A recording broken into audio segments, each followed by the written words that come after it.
Now, Highland Park, I suppose, we've got quite a good name for creating affordable collectibles or whisky that people can afford. We don't tend to be the most expensive whisky in the world. No, we're not. However, yes, we have vintages now. We do. Soon to be. Vintages. Soon to be released Not vintages. quite yet. Yeah. So there's two ends to the market. There's kind of the affordable collectible, as I say, below £100, and there's vintages, which is really at the top end of the market. So within vintages, we're developing packaging, which is going to be in black glass, emblazoned with the H, and these will be released in, the first two will be released in October 2009. So these are going to be 1964 and 1968, very limited in number. The 64 will be under 300 bottles, the 68 will be, I think, 1,550 bottles. Combination of 2 casks for the 64, combination of 8 casks for the 68, natural strength, natural colour.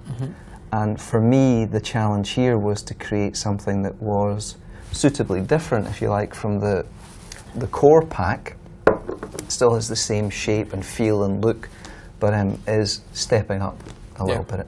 We've gone for a 40-year-old style bottle. This is the kind of shape for the 40-year-old bottle. But as I spoke earlier about clear glass to show off natural colour, with this, the challenge for me was to be suitably differentiated and yet still be Highland Park. So the big challenge was to move away from clear glass to jet black glass, so when the liquid is in this, you will not be able to see the colour of the whisky in it. Right. And the principles of making black glass, I take it that's exactly the same as making the Earl Magnus sort of thing. They probably didn't like that either. No. So that's two things they didn't like. Yeah, I'm basically off the Christmas card list of this glass company.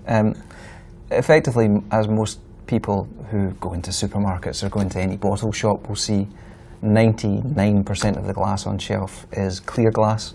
You get a small percentage that is probably green and a smaller percentage that is brown, but you get virtually nothing that's black, because black is a very difficult colour to make.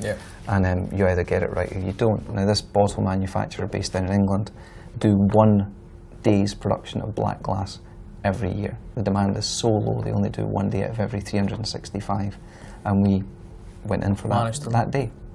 So we've got 2 vintages coming out this year. Yes. Do we have more? Yeah, the intention, again, a little bit like the conversation on the Earl Magnus editions, is we have identified years within the older stock profile of Highland Park that are suitable to be released as vintages.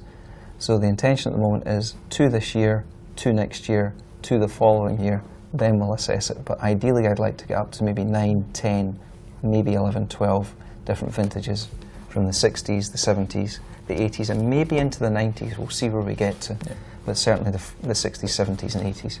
They're not all going to come out in order, are they? Just the oldest and then get younger and younger. You might bounce young and come old again. And yeah, I mean, from my side, from the marketing side, we're starting off with the oldest one. So the 64 will be the oldest one we release, and followed by the 68. Now, we might do a 67, there's a 69, there's a couple from the 1970s, but we'll try not to introduce them in numerical order. Absolutely.